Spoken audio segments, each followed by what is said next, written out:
चलें, आज इतना बड़ा दिन है योगा को लेके, आपकी मुलाकात या आप योगा में आपकी दिलचस्पी कब से चालू हुई? सबसे पहले मैं आप सभी के दर्शकों को अंतर्राष्ट्रीय योग दिवस की हार्दिक शुभकामनाएं देती हूँ। मैं योगा एंथुसियास्ट बनी कुछ साल पहले। उस समय योगा ऐप्स और जो अलग अलग वीडियोस आज उपलब्ध हैं यूट्यूब पर, वो सारे वीडियोस उपलब्ध नहीं हुआ करते थे। तो ट्रायल एंड एरर के मेथड से मैंने योगा सीखा, ख़ुद की टीचर बनी। लेकिन आज मैं देख रही हूँ कि जो हमारे नौजवान हैं वो बहुत आसानी से सीख रहे हैं योगा ऐप्स के चलते एंड अलग अलग योग आसनाओं के वीडियोस यूट्यूब पर देखकर। तो ये बहुत खुशी की बात है, बहुत गर्व की बात है। मोदी जी के प्रयासों के वजह से आज विश्व भर में योगा प्रसिद्ध होने लगा है। वो इसलिए क्योंकि हम ये जानने और समझने लगे हैं कि योगा न केवल शारीरिक बल्कि मानसिक स्वास्थ्य को मजबूती प्रदान करता है। आज मोदी जी के प्रयासों से योगा विश्व भर में प्रसिद्ध होने लगा है, और वो इसलिए क्योंकि योगा न केवल शारीरिक बल्कि मानसिक स्वास्थ्य को भी मजबूती प्रदान करता है, इंसान को तनाव से दूर और हिम्मत और हौसले के करीब लेकर जाता है। चलें, आप शुरू से ही फिट रही हैं। जब इंडस्ट्री में आपका आगमन हुआ था, शुरुआत की दौर की बात करूँ, तब भी आपको फिटनेस कहा गया था। क्या फ़र्क देखती हैं आप जब हम फिटनेस की बात करते हैं? पहले मैं एक चेन स्मोकर हुआ करती थी। चेन स्मोकिंग करते करते जिमिंग करती थी एंड सोमरस शराब का सेवन भी करती थी।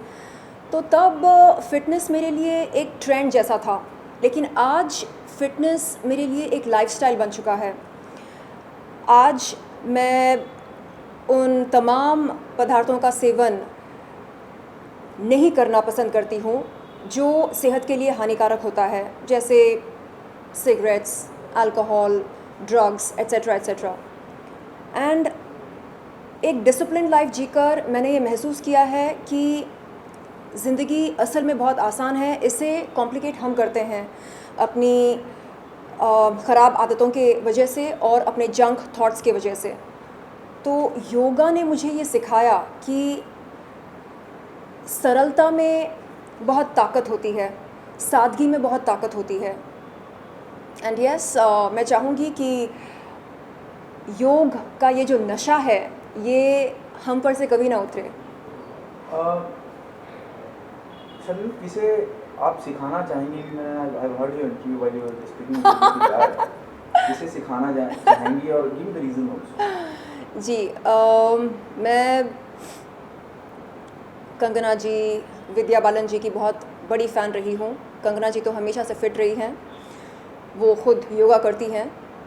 रही बात विद्या बालन जी की, तो मैं हाल ही में जब उनकी फ़िल्म शेरनी देख रही थी, मुझे लगा क्यों वो अनफिट लग रही हैं या अनहेल्दी लग रही हैं।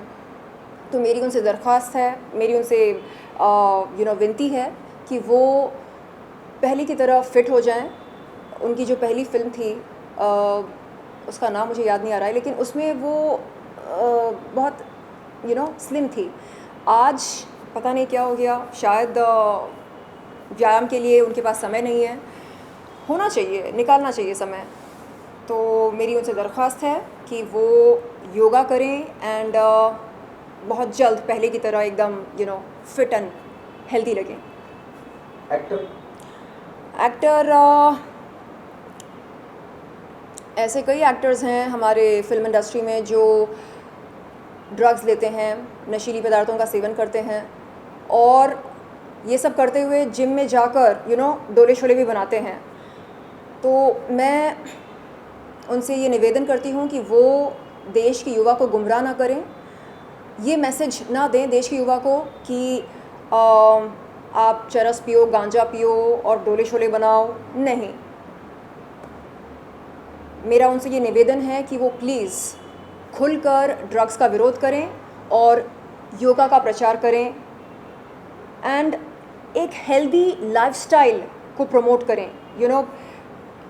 वर्कआउट या फिटनेस एक ट्रेंड नहीं होना चाहिए, एक लाइफस्टाइल होनी चाहिए। तो ऐसे कई एक्टर्स हैं जिनको मैं योगा सिखाना चाहूँगी, बट नवाज का नाम लिया नवाजुद्दीन जी अच्छे कलाकार हैं, बट उनको देखकर लगता है कि वो हेल्दी नहीं है, मतलब शायद खाते पीते नहीं हैं, या शायद कुछ ऐसी पदार्थों का सेवन करते होंगे जो उनके लिए अच्छा नहीं होगा, हो सकता है, I don't know, I am not sure.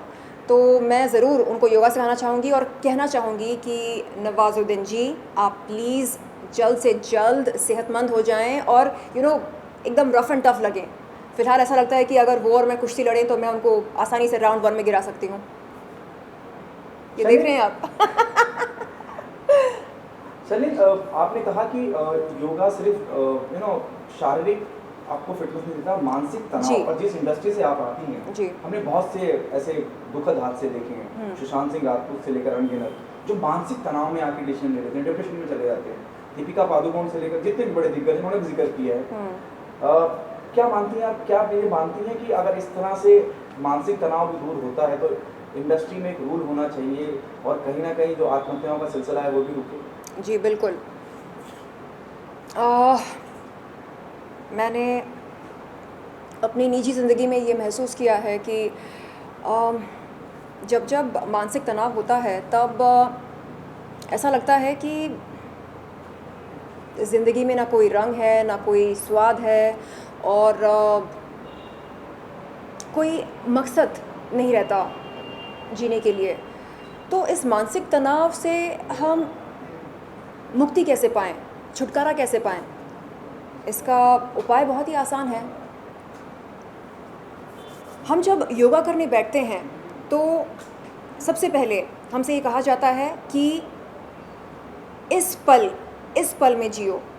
कल क्या हुआ था, किसने क्या बोला, कल क्या होने वाला है, कौन क्या करेगा, इन चीज़ों के बारे में मत सोचो, बस इस पल में जियो। और इस पल में जीने के लिए क्या करना पड़ता है?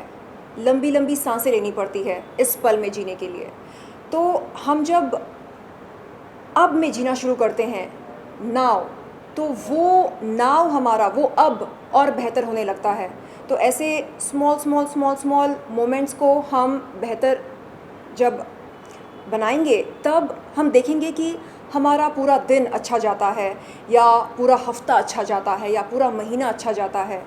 एंड एक आध बार कभी हमें मानसिक तनाव महसूस हो, या एक आध बार अगर हम हिम्मत हारते हैं तो इसमें हार मानने की कोई ज़रूरत नहीं है। ठीक है, it's okay, this too shall pass. तो ये हमारा मोटो होना चाहिए, चाहे जो भी संघर्ष हो। अगर हम किसी परीक्षा में फ़ेल होते हैं, या किसी प्रोजेक्ट से हमें निकाला जाता है, या कहीं पर हम रिजेक्शन फेस करते हैं, इन चीज़ों से हम कैसे कैसे ख़ुद को दूर रखें, यानी इन चीज़ों को फेस करते हुए हम कैसे ख़ुद को प्रोटेक्ट करें, रिजेक्शन से कैसे प्रोटेक्ट करें, एंड नेगेटिविटी से कैसे प्रोटेक्ट करें, एंड ये लोग जो हमें जज करते हैं, जजमेंट से कैसे प्रोटेक्ट करें। बस एक ही उपाय है, योगा। अब में जियो, अब में कैसे लंबी लंबी सांसें लो, एंड जो योगा पोज़ है बस उसी पर फोकस करो, क्या करना है, योगा पोज़ कैसे करना है। तो हम जब योगा पोज़ पर फोकस करने लगते हैं, हम भूल जाते हैं किसने क्या बोला, क्या किया, और किसने हमें कैसे दुख दिया, किसने हमारे बारे में क्या स्टेटमेंट दिया। ये सब हम भूलने लगते हैं, हमारे दिमाग से ये सब निकलने लगता है। So for me that has really helped, क्योंकि देखिए इस इंडस्ट्री में बहुत नेगेटिविटी है, बहुत सारे चेहरे हैं, जो दिखता है वैसा होता नहीं है। तो ऐसे में हम बैलेंस कैसे ढूंढें, इक्विलिब्रियम कैसे ढूंढें? बस मेडिटेशन करके और योगा करके। और मैं बहुत बहुत आभारी हूँ हमारे प्रधानमंत्री श्री मोदी जी का मतलब मोदी जी की आभारी हूँ मैं, इसलिए क्योंकि उन्होंने योगा को बहुत बहुत बढ़ावा दिया। आप मुझे बताइए, क्या 7-8 साल पहले योगा इतना प्रसिद्ध हुआ करता था? नहीं, हम सब अपनी अपनी ज़िंदगी में व्यस्त हमेशा से हुआ करते थे और मस्त हुआ करते थे। एंड बॉलीवुड में ड्रग्स पहले भी था, आज भी है, लेकिन आज नारकोटिक्स कंट्रोल ब्यूरो का मतलब आज बॉलीवुड उनके रेडार पर है, ठीक है। इसलिए लोग जो कर रहे हैं वो चौकन्ना होकर कर रहे हैं, लेकिन मैं चाहती हूँ कि बहुत जल्द लोग 1000 बार सोचें ड्रग्स लेने से पहले, एंड बॉलीवुड का अच्छी तरह से स्वच्छ अभियान हो, एंड हम सब का स्वच्छ अभियान हो, हमारी सोच का, हमारे तन का, मन का। एंड इसका एक ही माध्यम है और वो है योगा, क्योंकि योगा हमें हमारा जो हायर कॉन्शियस होता है, कॉन्शियसनेस, उसके करीब लेकर जाता है, ईश्वर के करीब लेकर जाता है। एंड दिस आई से आउट ऑफ पर्सनल एक्सपीरियंस। ऐसा नहीं कि किसी किताब में पढ़कर बोल रही हूँ या किसी ने मुझे बताया तो मैं ये मैसेज कन्वे कर रही हूँ, नहीं, it's out of personal experience. मेरा निजी ज़िंदगी में जो अनुभव रहा है वो मैं व्यक्त कर रही हूँ। आखिरी सवाल, अब कहीं ये भी कहा जा रहा है, जैसे आपने कहा कि ऐसा बहुत कुछ है इंडस्ट्री में जो होता है, जो दिखता है वो होता नहीं है जी, अजीबोगरीब है इंडस्ट्री, हमेशा से आप इस बात पे सवाल उठाते जी। हैं। सुशांत सिंह राजपूत का हमने देखा जिस तरह से उनका जाना हुआ, जी। अब कहीं खबरों में ये है कि कई प्रोजेक्ट से कार्तिक आर्यन को निकाल दिया गया है। जी। क्या आप मानती हैं कि सुशांत के बाद कार्तिक दूसरे शख्स जो निशाने पे हैं? मैंने इस विषय पर ट्वीट किया था। मैंने कार्तिक से ये कहा कि लिसन कार्तिक, ईगल हमेशा सोलो फ्लाई करता है, एक झुंड में फ्लाई नहीं करता है ईगल। आप ईगल हो तो आप सोलो फ्लाई करो। आपको किसी माँ बाप की ज़रूरत नहीं है, किसी गॉडफादर की ज़रूरत नहीं है।